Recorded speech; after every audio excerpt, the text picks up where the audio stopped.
So nowadays it's very, very popular for kids who are very young to like talk about and joke about either taking tren, which is crazy because it's a very hard steroid, or SARMs, which is like a new version of like pro hormones would have been back in the day, which are like different derivatives. It's like basically a steroid anyways, doing the same thing, affecting the hormones. And it's very popular nowadays on the internet, specifically TikTok, which is like a very young generation who really actively uses this to almost glorify steroid use. And I think it's really important for someone like you to say, hey, what you're saying right now, and I'm completely agreeing with this, is the number one thing that these kids need to think about. Because I think they just don't, number one, think at all about the consequences. They just think, oh, my favorite fitness influencer is like got a bunch of followers and they're making money and I want to do what he's doing. The comparison, right?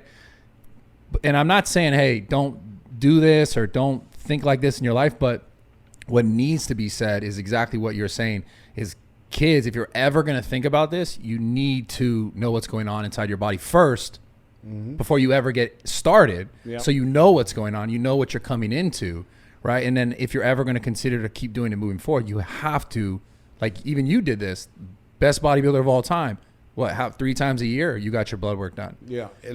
And like that's the thing, like people sometimes maybe they're afraid to do it or they just don't know to do it, but it's one of the most important things to do is to know what's going on inside your body, specifically in this case if we're putting something inside our body.